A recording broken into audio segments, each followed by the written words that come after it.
Good morning, good afternoon, or good evening, wherever you may be, and whether you're watching live or archived. And welcome to episode number 87 of Nautel's Transmission Talk Tuesday. For those keeping score at home, yes, I did glance at the screen to be sure. I'm Jeff Welton, and I've got some special guests. We're talking EAS and emergency stuff and all kinds of great things like that. As always, try to find people smarter than me to talk to things like this. So I've got the handsome, the talented Mr. Jim Gray. And on the screen, it shows Jim Gray as managing partner of Optimized Media Group. You have a position with AMPERS, the Association of Minnesota Public and Educational Radio Stations. You're Chief Technical Officer at KVSC, St. Cloud State, is that right? I wouldn't go quite so far. I'm Director of Operations for our broadcast facilities at St. Cloud State. We actually operate 7 different stations from that campus, seven radio stations, and then 2 TV channels from that space. And then I'm the technical advisor for the AMPERS group. That's 19 stations, 19 public stations in Minnesota that are not affiliated with Minnesota Public Radio stations. Very cool. So, and then of course with Optimized Media Group, you run around, sling wrenches, and fix stuff like the rest of us. I do.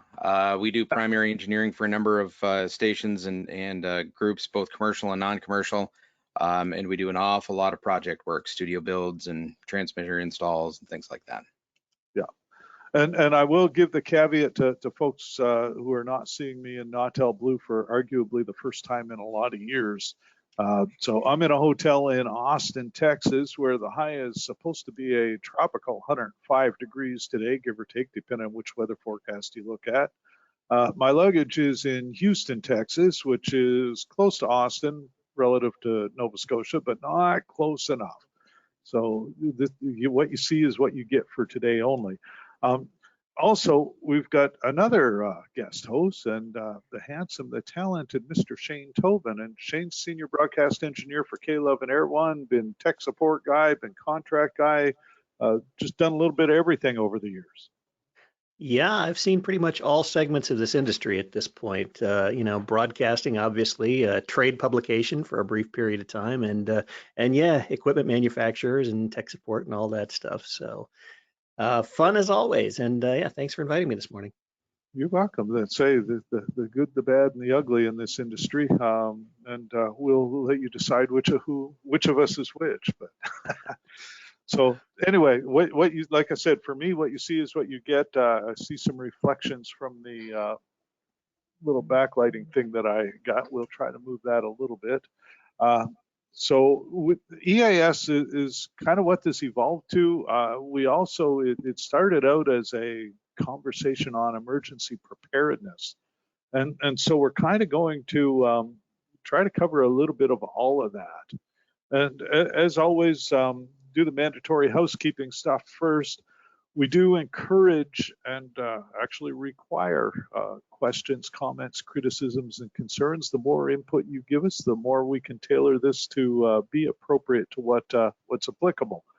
By the same token, there's a little hand waving icon on your control panel. If you click on that thing, then it will give the option to light up a little the icon on my screen, and we'll unmute you and make you part of the conversation. If you're an SBE member, Nautel webinar does qualify for half of a recertification credit under category I of the SBE recertification schedule. So make sure you jot it down in your fancy, and I just happen to have one right beside me today, but your fancy SBE notebook. By the way, if you ever present at an SBE NS session, if you ask Kathy really nice, she'll usually let go of one of those notebooks. So just a little side note there. Shout out to the SBE for being arguably one of the bigger educational organizations we've got within this industry, and hopefully we'll see some things coming and going there as things move along. So advanced questions. Number one question. I had to leave that up there. And of course, folks ask the questions, I put them up here. But is EAS the biggest thing keeping radio alive? And that's a political football, but I don't see the I don't see that being the case. primarily because I hardly ever hear EAS when I'm on the road. So Jim, I'm going to hit you with that for just right off, because you're the guy that actually runs radio stations, as opposed to. Yeah, it's not the only thing keeping radio live, and I dare say probably not even the biggest thing, but it's an important thing. I mean, don't get me wrong. I didn't buy my house because it has a bathroom in it, but I'd be highly disappointed if I didn't have one. So it's not the only reason. It's not the only reason it exists, but it's an important piece. Best ways I've ever heard that put. See, this is why we bring you on, because that was perfect right there. I mean, okay, we can all go home now. Well, remember that, according to the Radio Act of 1927, we have to act in the public interest, convenience, and necessity.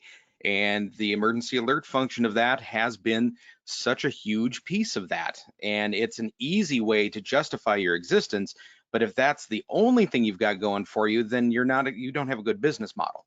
So right. The EAS is great for justifying existence to start with, but it is not the reason that you're there. Exactly.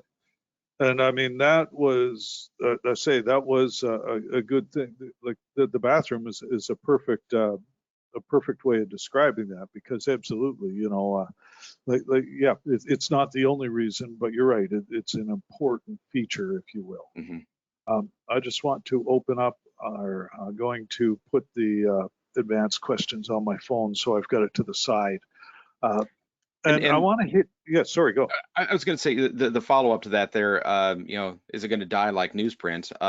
First of all, newsprint not quite dead, not in the same position that it was. But remember that the history of radio is adaptation. Right. It was TV is going to kill radio. Nope. Okay, well then cable's going to kill radio, and okay, nope. Yeah, CDs. That's going to be the end of radio, right? No, satellite radio, Sirius XM. That's going to kill off terrestrial radio. Nope. The internet. That's the death. That's the end of radio, right? Nope. In each of those cases, we found something that was what was the draw to those things, and radio kind of bent its way to be still relevant to those people that were seeking those kind of things. I mean, I love the fact that Sirius XM drove the fact that we needed to have RDS on FM radio. That was one of their big things, was you can see who's there. RDS existed, but now all of a sudden these other radio stations are like, oh, okay, for a couple $1,000 I can now have the equivalent function, and there it is. We drive our listeners in a way that they are looking for. Podcasting, the most successful podcasts are coming out of radio produced, radio stations for radio trained people. So we are still there. We're still relevant. And I don't see that honestly changing much. I see radio changing. I don't see our position changing. Right. And that's a good way of putting it. Sorry, Shane, I'm going to get back to you in a second. But one thing that comes to mind on that, and you're talking EAS, and EAS is a prime example, the ability to put artist and song title, and with EAS2 or with HD, PAD, album art and logos and imaging and things like that. I mean, if you get down in the southern states, they're monetizing the RDS. They'll be playing a commercial and putting up the text related to the commercial, or you might be driving down and they may be doing a PSA of some kind, but playing an ad for a lawyer or something like that. Do I approve? Yes, no, don't really care one way or the other. If they can sell it, it makes money. And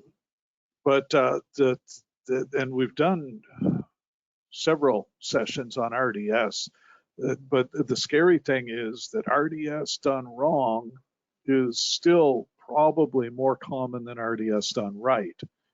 And that ties in because you read a lot of things in any forum about EAS, and EAS, a terrible system, never works. But then you've got states like California, where Shane's located, or Washington State. There are a couple, and I picked those two. There are others, but who are front runners and where the EAS system works and works well. So that proves it can work. And rather than finding reasons why it doesn't work, maybe we need to focus a little on trying to implement. So Shane, you were about to say something too. Yeah, I was going to say, I mean, ultimately, back to that first question, it's all about the content. And, if you provide something that your listeners want in a format that they want, they're gonna seek you out. And EAS, yeah, it's part of that content. People don't like to think of it as content, but yeah, it is content. It's part of that content stream, and Yep. it's an important part of it.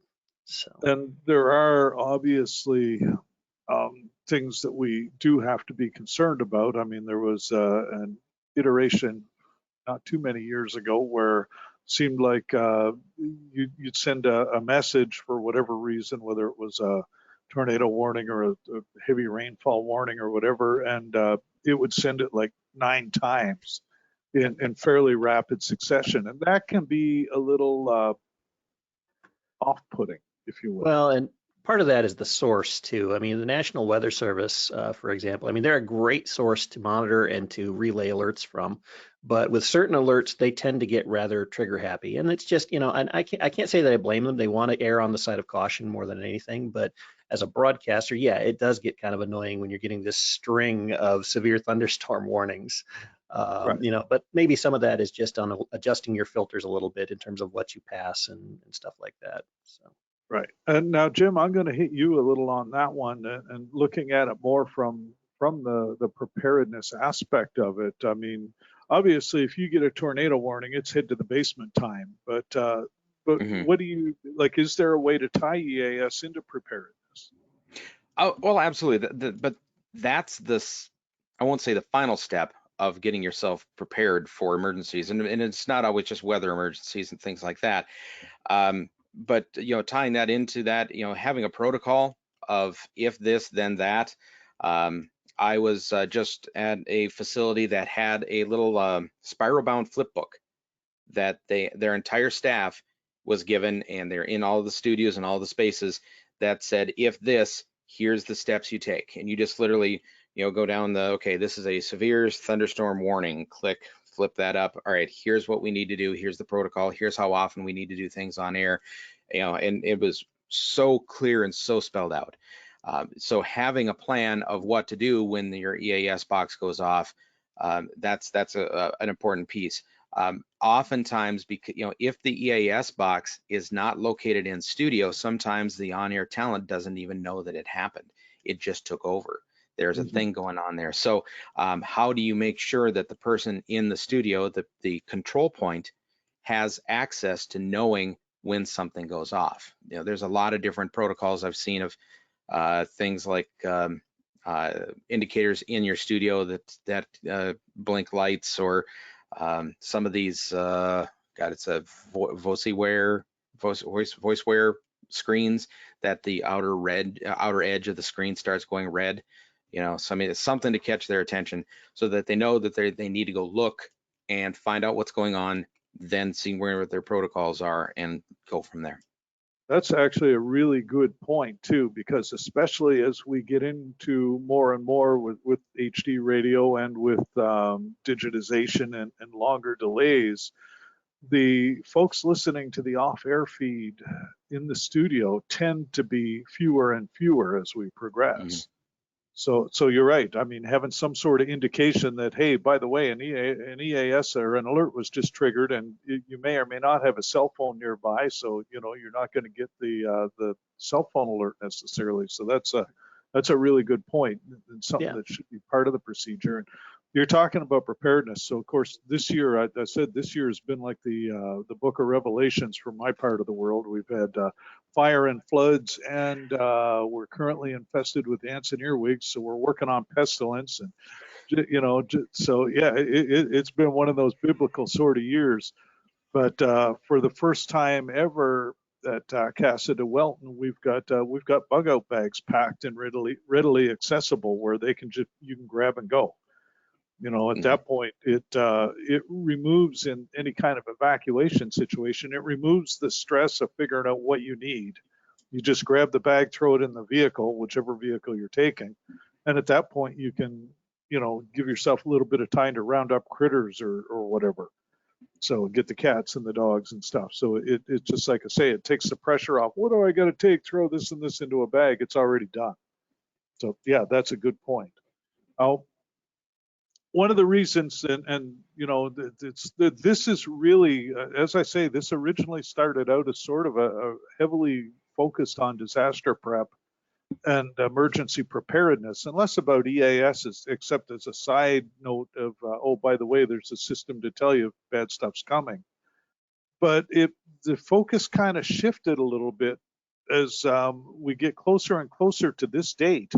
And December 12th is not far away. There are currently, and Shane, correct me if I'm wrong, but there's currently 3 major providers of EAS equipment right now. Yeah, right. You've got Yavi, which kind of used to be Trilithic. Yeah. You've got Digital Alerting System, which of course makes the DAS deck, and then you've got Sage, of course, in the N deck. And those are pretty much the 3 big ones. You've also got Gorman Redlich. They're still making boxes. They've still got their cap converter, although technically the cap converters were only meant to be kind of a stopgap, and you know, we really should have a current cap compliant box. So right. And I mean, now, and the reason I bring that up is because, so right now everybody's promising new software. That December deadline is 4 months away and change. And how many of them have the software done? Do you know? I've not heard that any of them actually have it done yet. Well, I guess that Digital Alerting System says that they do have some. I don't know if they've actually released it yet, but they did. You know, they did acknowledge that it's, you know, that they have that in the works, and I guess Sage does as well. They know that, you know, it's in the works. I haven't really been following Yavi, to be honest with you. I don't have a lot of their equipment or any of their equipment, but maybe somebody in television has a better. Right. And I mean, the big point is not so much that they don't have it done, because I mean, you look at our AUI, I'm here to tell you that software can be harder than expected at times. I wasn't going to say that. But the point is that folks do need to know that this is coming, that especially in the US, it's got a very specific deadline to be compliant, and that you just kind of keep in mind what stations you've got and what software needs to be updated, and then just follow those manufacturers so you're ready when it is released. And that was kind of where I was going. So I'm ashamed to admit that what I know about EAS, which is why I have you two folks on the screen and with me, is limited, to say the least. And Gordon had asked, what about the differences between Canadian EAS and American EAS, the US version? And I, up until I started researching to put this together, I just assumed they were the same. Turns out that's not the case. And I made the joke same because the US system uses the same format, specific area message encoding, whereas Canada uses the NAAD, the National Alert Aggregation and Dissemination. And there wall of acronyms, and I didn't put them all up there, but so many things to learn about. Now, the CAP, you've talked CAP compliant a lot, the Common Alerting Protocol, and turns out that in Canada, we use the CAP protocol, but a Canadian profile, and the codes are somewhat different. So, you know, the other thing and I'm just speaking to Gordon's request about what was different, but the other major difference, I think, I mean, y'all down there have the, used to be called the EANs, the national alerts. I think it's part of the PEP system now. But so you've got the federal level is pretty much restricted to that, plus NWS sending out specific regionalized weather alerts. Is that about right? Yeah, and you've got the daisy chain between broadcasters basically that carries a lot of that. Plus, you know, now you've got CAP on top of that daisy chain. Right. And but when you get down to the regional level, like your local FEMA station or the say a sheriff's department could issue an Amber Alert, you do have some regional, and every state has a very clearly defined protocol of its own and a procedure, and we will do this and we must do this, and some maybe a little more than others. Is that a fair way of putting it? That's a very fair assessment. Yes, some states are definitely a lot more put together in their state and their local plans than others are.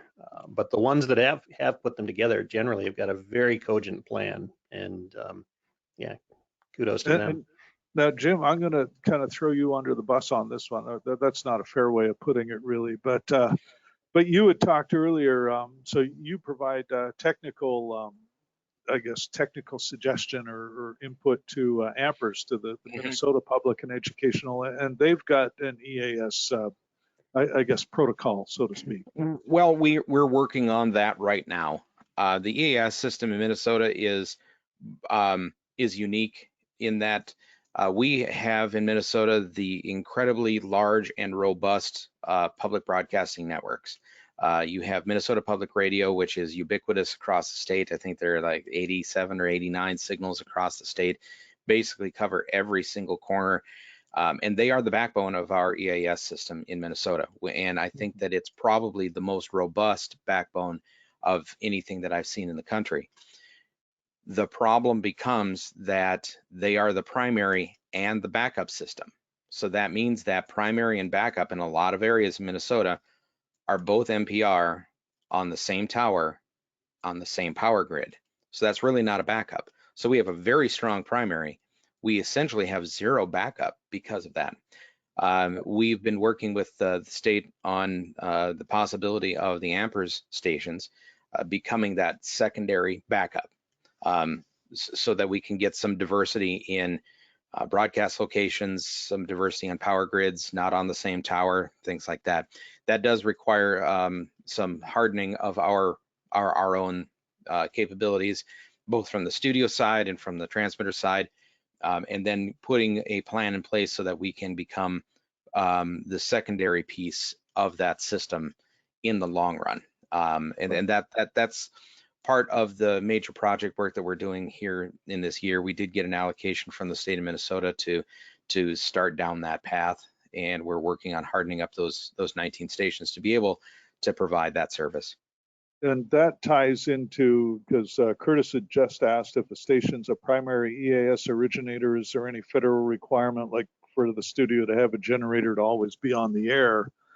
And that comes back to the different, like, how do you define a primary originator? Because the PEP stations, the primary entry points, that's those are typically FEMA, not controlled, but they're hardened by FEMA. They've got like separate transmitters, generators, theoretical, I won't say nuclear proof, but hardened facilities designed specifically for Sky Has Fallen broadcasts.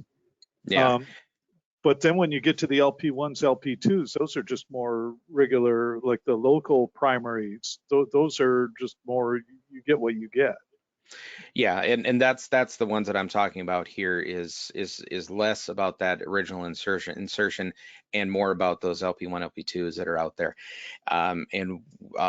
Again, Minnesota Public Radio is the best system that I've seen to be able to handle that in an organized fashion, and monitoring everything through a single source. That's great, but there needs to be something else that's there, and onesie-twosie it with other broadcasters is a little bit harder to manage, and the state has a little bit more concern about that. So that's where, again, another organization that has a good spread all the way across the state, like AMPERS, is a good possibility. But these are small stations. These are small public stations, and we need to beef them up a little bit before we can say that we can legitimately take that role. Right, and that comes back to, and so Curtis clarified that he meant primary to the fact that all the stations in the area monitored it. So yes, LP1, LP2. And typically, what are the requirements for monitoring, Shane? How many stations do you have to look at to decide where you're getting your EAS info from? So typically, you're going to be monitoring at least two stations, two broadcast stations, and typically there's also NWS. So those are typically the three assigned monitoring source types. You'd have an LP1, an LP2, and then NWS typically as your monitoring inputs. Now, depending on your state or local plan, there may be other sources in addition to that. Some now are monitoring like DTV signals for their EAS traffic. Some are monitoring a satellite source directly for their traffic. Some are monitoring, well, SiriusXM now is a PEP, and a lot of states are writing that in, so that's a monitor source for your PEP traffic. There's some exceptions to all of those things too. I mean, I have some clients in South Dakota that simply can't pick up their LP1, and there is an LP1 assigned to that area because that's what's assigned to that county, but there's absolutely no way that they can pick that up. So finding those alternate sources to be able to get that data down is important. And then IPAWS, of course, is going to help out with a lot of that stuff by taking it in over the network. Yeah, that's Now, a very common issue, not being able to receive one of the monitoring sources that are assigned. And generally, the way to deal with that is just working with the state and the state plan to get that reassigned. And it is important that you do that because the FCC will cite people for not having the proper monitoring sources on their EAS. So. Right. Now, and there's the other question, is there a waiver system in place where if I have to go to another one, I can file a piece of paper? And that waiver can be as simple as an email. It doesn't have to be anything super elaborate. Jim, maybe you can kind of elaborate a little bit. It is not elaborate at all. Basically, if it's not working and they want that safety function, they're all ears as to what do you got. There's one of the stations that we work with in South Dakota again that said, I can't pick up my LP1 or LP2, but there's this station that's 30 miles over that I can. Can we make them essentially an LP2 and become, or we'll call it almost like an LP3 at that point, right, that if I pick it up from them, that I can rebroadcast that and then I'm in compliance. And that went through. So we added another link in the chain, but we got the chain. Right. So they're all ears to finding a solution that is going to work. Yeah, it's getting more and more difficult in a lot of places to receive the traditional AM PEP stations. Actually, they've changed the name of PEP now, but I forget what it's called. What it's called now. But it's getting more difficult to receive those AM stations in a lot of places just due to terrestrial noise and various other things. But like I said, SiriusXM is a source of that traffic now, and actually a lot of public radio stations through the Squawk channel from NPR are also carrying that traffic, but you'd have to check with them to make sure that they are in fact doing that. Right. And I mean, that's, I think, again, one of the differences. You'd mentioned the distribution. I know like Alabama uses C-band satellite for primary or for statewide distribution network. Canada also uses C-band, and then internet is the backup. We don't use that, I'm aware. And again, I'm going to qualify it with my education is limited at best. But up here, we don't use off-air pickups at all. Right. Yeah, that's my understanding as well, from what I do know about the Canadian system. And I was always kind of surprised at the differences between the Canadian and the American system on that. Well, the cool thing is that because the Canadian system was only formally implemented by decree in 2015, years to watch you all do it and learn. So watch what doesn't work, right? Well, exactly. In a lot of ways, you can see where the challenges are. Dan mentions that they visited so the Alabama Broadcasters Academy, or Alabama Broadcasters Association, does their engineering academy, and they do several training courses through the year on various things. But Larry Wilkins did one with John George on ABIP, the Broadcast Inspection Program. And they visited a PEP site in Birmingham a couple of weeks ago, and he mentioned that FEMA's install was impeccable, and they furnished a nice generator and by far the largest diesel fuel tank I've ever seen at a transmitter site. And I'm going to throw the caveat in that if they're not throwing the annual scrubbing and fuel conditioning in there, then that's something that you need to be aware of. It's true. So, maintenance. He also mentions that FCC does recognize Sirius as a source, and it's carried on the Squawk channel, so there's no monthly cost. Right. And they will be providing dedicated satellite frequency space for the FEMA and EAS system. So, yeah, good note there. Now, you were talking earlier about NWS being a source, and the other thing to remember too is that NWS very specifically carries the weather-related codes. Yep. But when it comes to the non-weather-related codes, they don't always. And so, like, they don't carry the EANs, the federal level emergency alerts. So again, a great source, but you need to have multiple sources, I guess. And Absolutely. as we were doing research here in Minnesota, we also learned that there were several of those Minnesota public radio towers that had the primary and secondary on it, and the NWS, all three, one Then what spot. happens when that tower falls down? Yep. The Yeah, eggs in one basket scenario very much does apply. very Well, and much. the other challenge I'll mention with NWS is the fact that they have different forecast offices for different regions, and the content on those those NWR transmitters may not be the same. I mean, they may be carrying, alerts for one area or another, depending on the transmitter. So, I mean, it's great that, if you can get an NWR transmitter, if you can get the signal from one of those transmitters, but you better make sure that it is actually the forecast area, the forecast office serving your area or that station's coverage area. Yeah, and I've made this argument before, but made the argument. I've held the argument, thrown it up there. One of the things that I'd like to see change going forward down the road is to make things like right now, if you're going along in your car and you're tooling down I-70, for example, and you get the duck farts, the squawks come on, and you get the message that tells you there's a tornado warning, it's always by county. And I'm here to tell you, if I'm going down I-70 at 80 miles an hour, I got no idea what county I'm in. So, tell me, if you're on I-70 between mile marker this and mile marker that, you better get under something. Well, a lot of them now have started giving a list of cities that are affected as well. Again, it really depends on the forecast office and how they format the alert. Right.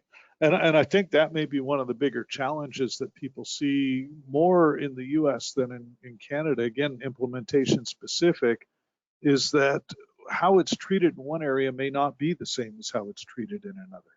So that does create a situation or a potential challenge.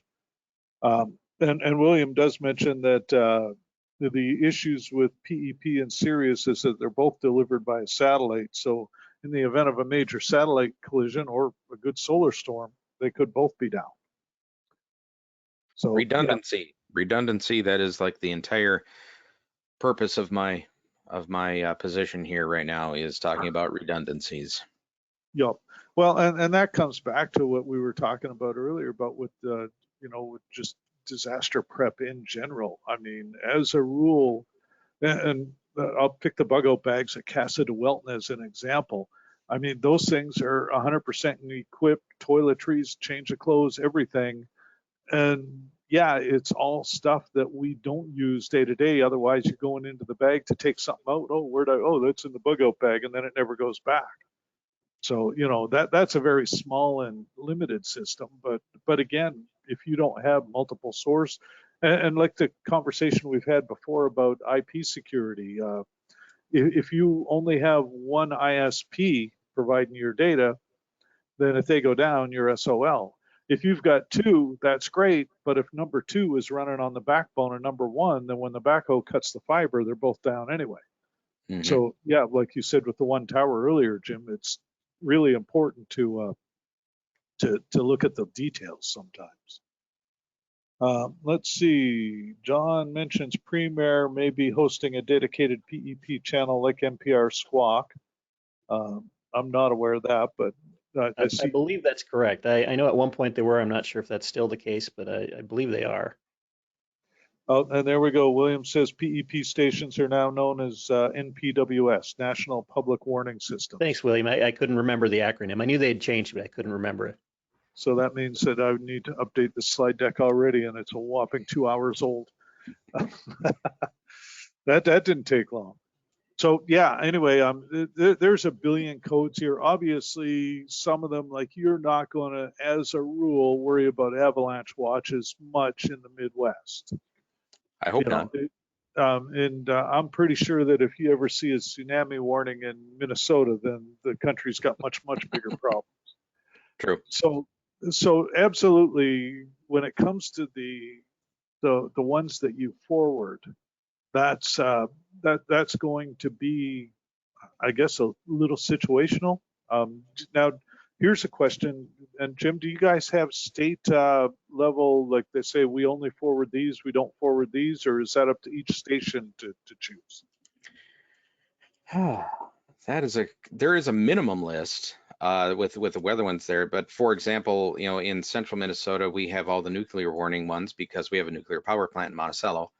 Yeah. So there's, you know, those apply there. But when you get to International Falls in northern Minnesota, the nuclear codes are not expected nor required, and would just create confusion. So you want to make sure that you're only including the ones that would potentially apply. Now, there's a lot of potential, you know, in these ones, but you're right. Tsunami warnings are not on my list. I hope not. Yeah. But yeah, so that's just something else. And then the other thing to remember is that a lot of times, and again, we mentioned that the national tests aren't done through National Weather Radio. The required weekly and monthly tests, monthlies are usually fed downstream from the state network, and weeklies are locally originated. Is that right? So Yes. it depends in that case. Weekly tests, yes, every station should be originating their own weekly tests, right? As far as monthly tests go, it really depends on the state plan. There may be one source that always originates them. That may be a local law enforcement agency or public safety agency. It may be a local, you know, like an LP1 that is designated to originate those monthly, or it may rotate, you know, between various people, like I said. Again, just depending on your state plan. Now, as a general rule, most stations are not going to be originating alerts. They're only going to be forwarding the ones that come through them. The only one they would be originating in like 99% of cases, I'd say, would be the weekly tests, unless your state plan says otherwise. And some very well might say, hey, you're going to originate X, Y, and Z when designated by, you know, A, B, or C. Right. So again, it's really all up to the state plan in that sort of situation. Now, here's a question, sort of, kind of, I mean, I used to be in the US that a station had the ability to opt out of EAS totally, but theoretically you had to shut off the station if an alert was activated anywhere in your coverage areas. Is that still accurate? There was a designation for that at one point here. Let me go back. I actually had a slide deck about all this. It was, let's see. NN, non-participating national, but that designator has gone away. You know, I believe it was more intended for like little class D stations, like 10-watt stations and stuff like that. You know, I don't know how common that was to actually be, you know, to be designated a non-participating national, but in any case, yeah, it's no longer used. Yeah, and William has made the comment as I was saying it. He was clarifying for me that all stations are now participating stations. Right, PNs, yep, participating nationals, or LP, or state relay, or, you know. Right. So let's see. Dan says the only thing required by the FCC to be relayed are national alerts, national tests, and station-generated remote weekly tests. Anything else is up to the station. Right, station or your state plan. Yeah, that's just it. There is a minimum list, and the state plan does have a minimum list. I've seen a couple of different states that have a minimum list, I should say. Yep. And that is comes back to the other thing as we were discussing before. I mean, I think with the Canadian system, one of the differences is, and the different provinces do have their own plans, but it's very restricted. The ultimate guide is the federal plan, and it says you will carry this, you will carry that, you will do this, and you won't do that. So that may be one of the differences too. And yeah, Tim mentions that monthly tests are mandatory too. So absolutely. And one of the challenges, and one of the other things we see a lot, of course, these days are the cell phones, and I know for me personally, I probably rely on the cell phone alert more than the radio. And part of that's because, at least in the Canadian implementation, you can't opt out of emergency alerting on your cell phone. You can't turn it off.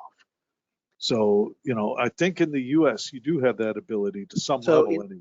So in the US, you can turn off most of the alerts, or at least some, you know, a selection of the alerts. But there are some that you can't. Like I believe the national level ones. Yeah, the national ones I don't think you can opt out of. But it's also worth noting that this is a completely different. I mean, it's a related but different architecture from EAS. Right. It's specific to the mobile providers. And it may or may not contain the same traffic that would be on the EAS on your local broadcasters. One would hope it would be similar, but it may not. Right. And that's one of the, again, differences between the US and the Canadian systems. The Canadian system, if you have a phone in Canada, it will receive the alerts, period. Well, and the other thing about that system is that it is targeted cell by cell. So you could have two people sitting in the same room and one of them gets the alert, but the other one doesn't, if depending on how it went out and how the cells are configured and what cell the phone has latched onto and stuff like that. Yeah. So there are challenges there too. One of the other problems is the obvious, occasionally, and this is, I put examples from both sides of the border, occasionally somebody hits the wrong button. Oops. This goes back a long time. This even goes back to EBS days, back well before all this technology, where somebody at NORAD fed the wrong tape into the reader and triggered a national emergency. Right. And I mean, anything you've got people involved in, which is pretty much everything that at some point, there's going to be the chance to do something like this. And it's funny because I put the one for the nuclear alert that went out for Pickering, a nuke plant up in Ontario. And I put it out, and the message specifically says no release of radioactivity and no protective action is required. But anytime you get an EAS notice that, by the way, there's a nuke plant issue, people tend to get a little concerned. The funny thing was it took 45 minutes to get the alert going out to say, no, there isn't a situation. It was somebody messed up. Because they had to decide whether using EAS to send a non-emergency message, even though related to an emergency message, was an actual correct use of the system. So, and that comes back to the whole definition of when do you use it. Like you see a lot of people up here, and I say up here, like I said, I'm in Texas today, but up here being northeastern part of the continent, where people get growly about not using EAS for a hurricane warning. And it's like, excuse me, but you've usually got about 2 weeks notice that a hurricane's coming. So I think EAS is more designed for timely. Is that fair enough? Yeah, generally. I mean, aside from the time it takes to propagate through the daisy chain, or if it's sent out from CAP, it should go out fairly quickly. Yeah, now Jim's kind of stroking his chin and thinking wise thoughts. So. Well, if EAS is doing what it's supposed to be doing and reaching into people that maybe do not have access to other forms of communication, does easy access to rural broadband and things like that, but they can still pick up their local radio, or pick up even a distant radio station. I think there is still a reason for including things like hurricane warnings and things like that. Absolutely.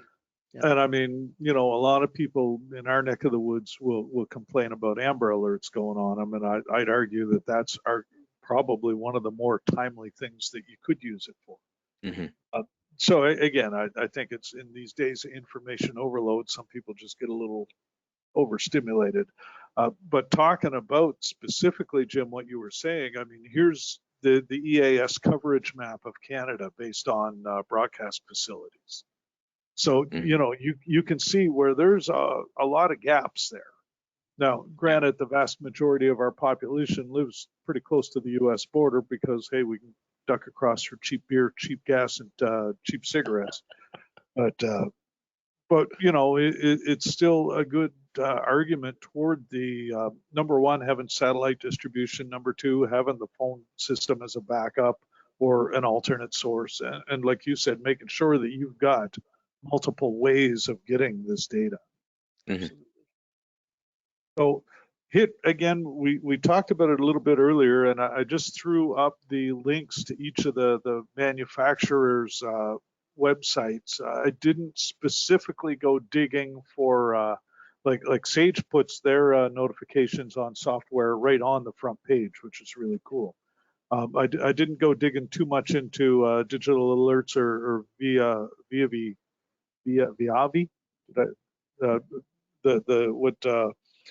So I didn't go into those ones a lot. And like we said, Gorman, Red Lake, I put them up there because there are a lot of the TFT units still out there. But if I'm not mistaken, and Shane, maybe you can correct me on this, I don't think they have any plans to make their little quote unquote set-top box compliant to the new system. So I've not heard of anything from Gorman Reddick about making a native CAP compliant EAS box. Like I said earlier, they have their CAP converter, but those were never intended to be a long-term solution. And whether or not that's going to have the current, or be compliant with the upcoming rules, I really don't know. Right. So that's just something I did want to throw it in there. And I wanted to put this up. New Hampshire Association of Broadcasters provides this nice handy link to the EAS Operating Handbook. You can also get it off the FCC website. And it comes back to what Jim was talking about, the if-then, because as you go through the handbook, it's more just a notebook where you write down your procedures and what you do. So again, and if I'm not mistaken, it is a requirement to have this posted at station control points. Absolutely. So now, here's the dumb question. In these days of de-studioization, I made up a word. How do you define a control point? Well, in our case, we put them, in a binder at every transmitter site, but we also have, everybody has copies as well. So we have them in strategic locations. So wherever there might be, wherever the station might be controlled from, basically. And we take much the same approach, every transmitter site, every potential insertion point, but including studios and things like that. The things that aren't really covered by this, and there is no guidance, is people that are operating from home, which there's a lot of that's still going on. And that's where like I said, the place I was just recently working at, they gave their employees their own little flip book. Now, it wasn't the official state plan like this one that we're talking about there, but they're like, okay, this is yours. This is wherever you're broadcasting from. When these things happen, this is what you do. And I think that's a step in the right direction. But the technicality is any place that you can control the station from. So any of the studios, any of the transmit sites, anything like that. Right. And today that control point can literally be just about anywhere. Yep. I was going to say, like right now, I'm sitting here. I sent Ed a picture earlier. I've got lighting, I've got sound, I've got cameras. I mean, and I'm sitting in a hotel room, and this all came into my laptop bag. And so yeah, that is something that probably folks are going to have to be a little more aware of. Whether you just download the PDF copy and keep it on every laptop operated by anybody related to the station, or whatever. William mentions or located at a joint master control, and that's something else we're seeing. Used to be, it was a really big deal when stations started consolidating transmitter sites and running everything through a combiner into one antenna. But we're seeing situations where competing stations are consolidating studio facilities as well. Yeah. So absolutely, it's something that is going to be situational. And that kind of segues in. It was one of the advanced questions was related to, and I got to open it up again because I already forgot what I said. And of course, my phone. Anybody ever heard me talk about what I think about an iPhone? I think I've heard that once or twice. When it went to sleep mode, it decided that I didn't need to have that particular email open anymore. There we go. So that two things. Sean had asked about, let's say the newsman works at home and wants to be an alert originator. Can I do this with my Sage EAS box and switcher? And somebody else had asked where. So we got three. Where to put it in the signal chain, and should it go to the web stream also? And there is a good question. EAS, do you put it on your web stream? I mean, given that your web stream can be picked up anywhere in the world. So theoretically, yes, it can, but yeah. Who is my audience? My audience is local, and I'm there to serve the station is there to serve the local people. And I think that not including my web stream, that's becoming more and more used and more common, not including the EAS on that content, I think is undercutting that acting in the public interest, convenience, and necessity of the station as a whole. So by all means, put it on your web stream. If somebody on the other side of the globe accidentally hears it and thinks that there's an emergency or knows about an emergency that's happening in my area, I don't think that's a problem. And the likelihood that they're going to think that there's actually an emergency in their area as it's being described on the air is pretty small. I think the risk reward on that says absolutely put it on your web stream. Right. Well, this kind of comes back to the way you addressed the question about whether whether EAS is the only thing keeping radio alive, and how this is just another way to adapt to it. Mm-hmm. And the thing that I've noticed is our stream typically will have anywhere between 50 and 500 listeners at any given point in the day. It depends. We day part our programming, so you could be listening to bluegrass, could be listening to regional music, could be listening to rock and roll. But depending on the specific day part, listenership will vary. The locations tend to be more remote. Our local listeners almost all listen to the radio and not online, but almost everybody who is listening has an interest in our region for whatever reason, whether they lived here or have family here. So again, that's just another way of helping provide some information to them about what's going on back home. And I've seen a lot of station managers and owners kind of bemoan the existence of EAS and its requirement. And I recommend embrace it. Be the source for that emergency information. Let people know that you're there and you're going to be the one that has current and important information in the case of emergency, and embrace it and run with it. Don't try and like, okay, how little do I have to do this?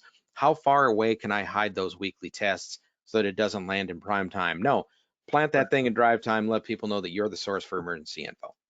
Yeah, absolutely. Yeah. And I mean, people are always like, well, it'll drive people away. And it's like, no, not. I mean, if you were doing it on a daily basis, maybe. But you're right. Back in the day of the EBS, we had there was kind of a required intro script and out script that went along with that. And yes. That just went away with automation. Bring that back. And a lot of stations I know of do that automatically. So even in their automation, it fires the audio of this is a test, emergency alert systems, blah, blah, blah, blah. Then it fires off the duck farts. And at the end, after the end code comes in, it's like, hey, that was an alert from the emergency alert system. That was, a test of the emergency alert system and so forth. Yeah. Let people know what it is, why it is, not just and then back to music. That's an interruption. But if I tell you what it is, and then I do it, and I tell you how that works and what it's about, that's now an education. And now you've got a marketing point. So little side story. I was, and by the way, we're 5 minutes to the top of the hour, give or take. We're going to run long, but I hope that if you guys have to disappear, that's great. And we won't read terribly long, about quarter after, I think. But William mentions here that they have a lot of folks listening online too, even though they are in the coverage area, just using computers and smart speakers. So you're right. And yeah, I mean, I remember the days of this is a test of the emergency broadcast system. If this had been an actual emergency, you would have been advised to put your head between your knees and kiss your butt goodbye, et cetera, and so on. Right. And then the beep, and then this concludes the test of the emergency, so et cetera, and so on. But yeah, make it part of the programming. Don't make it intrusive to the program. Yeah, the weekly test is the only one that does not require an audio message surrounding it, but it does not preclude having an audio message around it either. And I think it's a great idea. I think you absolutely should take the opportunity to do that. Program it into your automation. You can trigger your RWT from your automation. Make it part of the program schedule. Just do it. Well, and I'll give you an example. I mean, here's a situation where they couldn't add audio, and as somebody who wasn't local to the area, when Dawn and I were first dating, I was in Red Wing, Minnesota, and she was off at work, and I was staying at her place. And at 1 p.m. on Wednesday afternoon, Jim's already laughing. Yep. Yeah, the tornado siren went off. Well, I didn't know what it was. It sounded like somebody was calling in an air raid. I mean, we don't have tornadoes in Nova Scotia. So, I'm out on the deck. It's a sunny blue sky day. I'm looking around there. I'm not seeing a lot of people. Oh, crap. Are they already in their storm cellars? Where is the storm cellar? We can always spot the non-locals 1 o'clock on the first Wednesday of the month because we're freaking out. And we're all just like, buddy, it's okay. It's Wednesday. So, the first Wednesday of the month at 1 o'clock in Minnesota, they test the tornado awareness sirens. So first Wednesday, 1 o'clock every time. But if you don't know that that's happening, it can be very off-putting. Yep, I'm a Minnesota boy too, so I remember it well. If it's a cloudy day, this was a sunny blue sky day, so I was at least able to go out. No, I'm pretty sure that's not a tornado anywhere. But yeah, that's one of the things that with the EAS you do have the ability to put in just an automated, this is a test message or whatever. And I mean, you could make it as local or as you could almost make it a program statement like, hey, this is an EAS test. There's something going wrong. Make sure you tune in here to get all your weather and emergency and put your head between your legs and kiss your gut butt goodbye information, et cetera, and so on. So cool. So a lot of questions in the advanced questions were about how do we do this?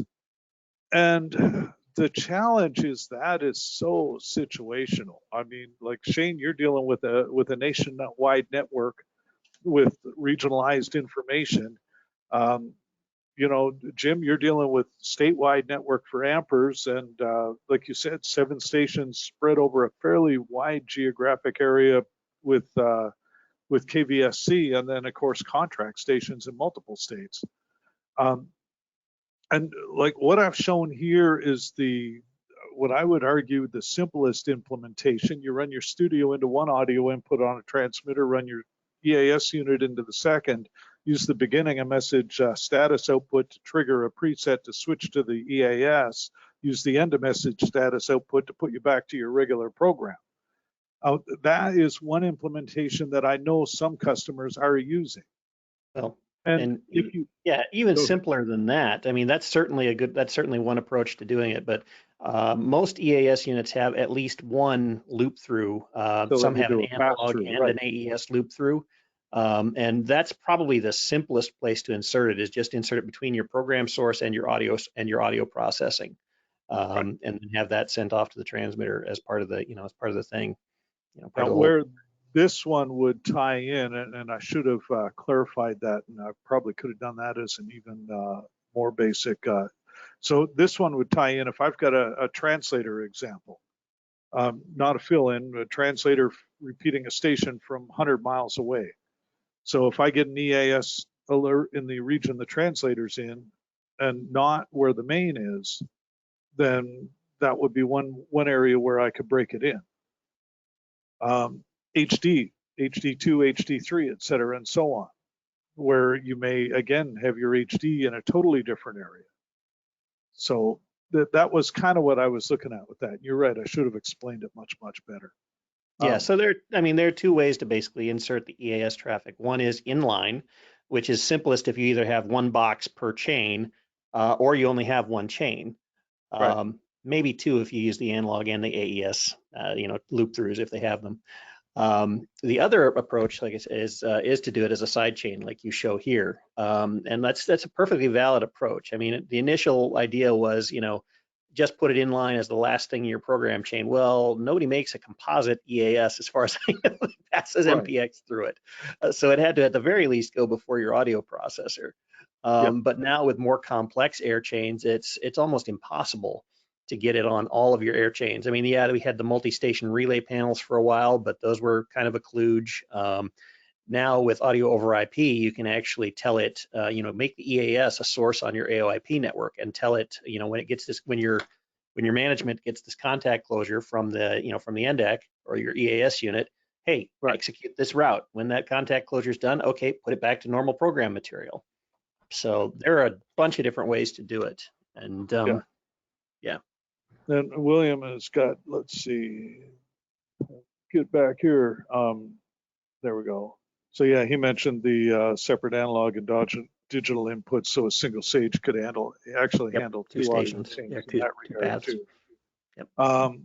There, I need to make this bigger. Actually, you know what, William? I'm just going to unmute you and make you regurgitate that yourself. And this is where he's like, darn it, I didn't bring a microphone. But William, so you're talking here about about using the silent sensor input and everything. So tell me what you told me. So can you hear me first of all? Yeah, we Good. Outstanding. So for like my HD signals, I use a silent sensor, but I use it inverted. So my main program audio goes to input 2 on the silent sensor. The EAS unit goes to input 1. So under normal circumstances, the EAS unit is silent. It's using input 2 on the silent sensor to pass program audio through to HD. When an alert comes through, the EAS unit makes noise. It kicks back over to input 1. EAS message goes out over the HD, and then at the end it goes silent again and goes back to input 2. Yeah, Oh, interesting. Yeah, it's a great approach. That Yeah. works great. Yeah, So- it's relatively inexpensive, and it was using stuff I already had. So Perfect. and you know, the reduce, reuse, recycle, as they say. But no, that's a really cool idea. And that's, like I said, the big challenge becomes that this does get very situational. I mean, so Shane, how do you guys handle local content insertion on your end? So in our case, all the local content insertion is handled by the receiver at the site, which passes then into, for a single station, that just then passes straight into the EAS unit, which then passes into the audio processor. For more complex stuff like the HD sites, we actually have a small Axia Livewire network in the rack. And what happens is there's a contact closure that sends an SNMP commands to the nodes to basically reroute the traffic for the EAS. We also recently kind of discovered that we can use the Omnia's GPIO to do that as well. So in your audio processor, you basically tell it, okay, when you get this contact closure, you're going to reroute to this source instead of your normal program source. And then when it's done, Right. reroute back to your normal program source. So And there are a that's bunch of different ways to do it. Right, and I mean that's like I guess a glorified version of what I've got drawn here, sort of, kinda. Yeah. And yeah, that's it's. Let's see. So, and Rojit mentions using the TFT EAS 940A for sending EAS to HD channels. Yep. And again, with the caveat that there's no guarantee that the software will be capable of the new codes that the deadline. Well, there were a couple of really nice AES based EAS insertion units. So you'd feed analog EAS audio into it. It would do the A to D, and it would insert it onto like 4 AES EBU loop throughs, which was kind of cool. Right. And William mentions there's a 2W COM box that works as well. Yep, there is. So absolutely, as I said, it is situational. It is going to vary a lot depending on your specific implementation. Certainly, you can talk to your manufacturers about it and get some ideas there. I mean, back in the analog days, it was this. I mean, my mentor, Mark Persons, he used to make up these custom relay panels. You'd flip the switch on which stations you wanted to send the weekly test on, and you'd fire it off, and it would do it on those on those stations, or you'd leave them all on if you wanted to pass through emergency traffic whenever there's an alert. Right. And Mark had asked if the FCC had announced the date for the 2023 NPT, and I know as of 4 or 5 days ago, the only data was before the end of the year. And that becomes the question, are they going to issue it after December 12th when the theoretical cutover to the new codes is mandated? And, you know, that would almost make sense, but December 12th, you're pushing the end of the year pretty hard at that point. So I think the short answer is no. There is no date announced at this point. And that was I should have put the question mark at the end. Is that the case? And you're both sitting there going, I don't know, man. So, all right, resources, because everybody got quiet. And now I'm worried about whether my audio's gone away. Oh, you're there. You're there. So there are all kinds of resources. Surprisingly enough, Wikipedia's got some good articles on this and mostly accurate, which is, you know, not necessarily a bad thing. Obviously, FCC and FEMA and the National Weather Service for the U.S. Government of Canada, Public Safety for GC.ca has got their own places for info on stuff like this as well. So, Jim, put you on the spot again. Do you have a resource? Where do you go to learn stuff like this? Very much the same thing. I mean, these are for compliance to the letter of the law. Those are great resources. Trying to think if there's anything above and beyond that. This, your state and their emergency management folks, there's usually something there, and it sometimes has more specifics. But no, that is the people that set the standards for us. Yeah, Shane. Yeah, absolutely. All of those, and your state, your state broadcast association. I really can't add much to that. Well, and the state one is a big one, and again, of course, it varies from state to state. I know that, and I'll pick Wisconsin. It's got a fair bit of information on the state EAS network. I'm pretty sure Washington and California do too. I know they've been very active in implementation, just from what I've seen from Richard Rudman and Clay Freinwald over the years. One kind of side note here, one thing I'm finding a little challenging is that a lot of these state associations now are removing the state plans from their websites. And the FCC is actually removing a lot of state plans from their website as well. They claim it's for security purposes, which I can understand. But at the same time, it makes it a lot more difficult for broadcasters to get their hands on their state plans as well. Right. So, it's just something to be aware of. That is also, and this almost comes back to the hardening aspect that Jim was referring to earlier. But as we go more and more with the CAP protocols and IP-oriented information dissemination, both having a hardened path through the system and having some decent IP security are going to be huge. Absolutely. I mean, it's one thing to have the RDS telling me there's a zombie attack going on. It's a whole other thing when I hear the duck farts and the squawks and get a nuclear alert. So with the index, there's not a whole lot you can do from the web interface itself. I suppose you could download and upload new configs and stuff like that, but the only thing it actually allows you to do is trigger a weekly test directly in the web interface, although I guess they've got some new solutions to that as well. But the DASDEC, on the other hand, if you manage to get into that over the web, there's a lot of trouble you can get into. So please, either way, for goodness sakes, please put these behind firewalls. Do not put them on public IP addresses. Do not port forward to them.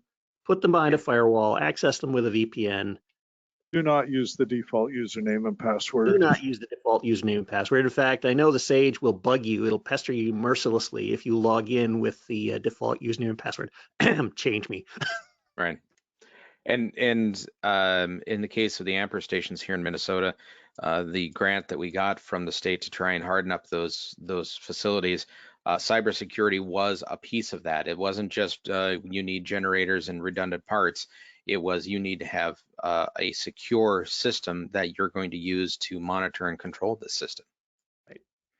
Yeah, and I mean, it doesn't have to be like enterprise grade, really super duper elaborate stuff. I mean, even the most basic of firewalls will give you some kind of protection, But again, this gets into a whole other topic about networking and stuff, but we won't get into that on this session. Right. Before we wrap it up, Jim, I know you came in here kind of expecting to talk about disaster preparation, and I think got a little bit sidearm there. It's all good discussion though. So, but final thoughts. What are the high points? What are the things folks should be taking away? Okay, so hardening your system real quick. I can easily get this in a couple of minutes for you. First of all, redundancies is good. Spare backup transmitters, backup transmit sites, such that if one site goes down, your backup isn't on the same tower. That's one thing. Power redundancy, so having a generator for both your transmits facility and your studio facility, or any other control point along the way. So sometimes your studio facility and your STL might be on a different power grid, so you need to have some backup power in both of those cases. Sometimes that's battery, sometimes that's a generator. Sometimes it's both, and in fact, that's probably preferable is to have both. So you've got a battery that'll hold long enough for the generator to come up and go from there. Redundancy in how you get your signal from your studio to your transmitter. So yes, you're running a lovely 950 microwave right now, cool, but you should probably have another backup plan. Something like a Max Connect type system, something over cellular, something over the internet. pretend, maybe even all three, who knows? But having a backup STL that's a link that I find that almost everybody forgets. They have a lot of redundancy in their studio, they have a lot of redundancy in their transmitter, and they only have one path to get the signal from A to B. That's going to be a problem. And then maintenance of your facility. I cannot tell you how many times that when emergencies actually happen that the things don't work because it was not properly maintained. Things like making sure your generator actually works. Don't rely on the automatic, once a week test that you may be able to program into your system that it fires up the generator once a week. I had a client that did that, and then when it needed to be run, the generator only ran for about 30 seconds because it had developed an oil leak over time, and it had been starting up. Yep, comes up to power, shuts down, and they ran out of oil. And then when it needed to run for a long period, it locked up and blew up. Knowing what your actual power needs are. I have another client that had added a couple of other stations and other clients to their facility so that when the power went out and the generator came on, it was no longer big enough to hold everything, and that entire facility went down. That was a P1 for the area, and it shut down all of their emergency functions. So that's a big problem. So I mean, these are the kind of things you need to think about when you're going to say, am I going to be serving my public correctly and maintaining my audience to make sure that you have a hardened system in place. So there's a very quick snapshot. Very cool. Thank you. Shane, highlights? Yeah, all of that. Basically. Jim, you summed it up well. Thank you. And I mean, the obvious stuff, like I said, I mean, standard within the restrictions of what we can and can't do within federal and state or provincial guidelines, the system is as good or as bad as we make it. Right. So, that's definitely, it's like they say, you can, what do they say? You can be part of the problem or part of the solution. I do have one comment when it comes to EAS. One final comment here. Since we are so heavily reliant on that daisy chain, please, please, please, please, please make sure your monitor sources and your audio are as clean as you can get them, because of course, all it takes is one bad link in the chain and it only gets worse from there. So yeah. You don't put bits back after they've been removed. That's why that's why you get listeners complaining that they can't hear what the alert actually said. I mean, all they're hearing is the world is ending, and they don't know what it actually said. So please make sure that's clean. Right. And that's a really, really good point. I mean, good enough may be good enough, but not after it's been good enough half a dozen times. Yep. So definitely something to pay attention to. All right. Mandatory closing remark. This webinar, as with all webinars, is archived and can be found on the resources tab of our website, Waves newsletter, YouTube channel, online info. I think I've said this 86 times before, so not too much need to beat that drum. Give it a shout out to Dan and William, especially for providing background commentary that's been very helpful in illuminating. On that note, special thanks to Jim Gray from Optimized Media Group, Ampers, KVSC, and the state of Minnesota in general. Wow, I'm responsible for that. Oh my God. Wouldn't be any fun if there wasn't any pressure. And a really special thanks to Shane, who got kind of dragged into this at the very last minute just because I'd sent Jim a text, and when he didn't respond in 5.2 milliseconds, I sent Shane a text and said, hey, just in case Jim can't make it, because I've been running around like a fool, so I didn't have a chance to follow up and make sure that Jim was available. So it's like, yeah, back up. It's for the best. I think, see, we make a good team, right, Shane? Absolutely. Right. So I'm not sure which one's Abbott and which one's Costello, but there you go. I'll be the Laurel to your Hardy any day. All right. Thanks. On that note, folks, I want to thank you very much. Just a hair past the quarter of the hour. Again, definitely appreciate you, and we'll see you. I don't think we've got any new ones scheduled, but I believe the meeting to talk about new TTT sessions is coming up in about 1 minute ago. So absolutely by all means, send us your suggestions. Fill out the little survey at the end. Tell us what you want us to talk about. This is how I build these schedules. It reduces the amount of thinking I have to do. I'm a fan. Thank you very much. Have a great time. We'll see you next time. Bye now. Bye.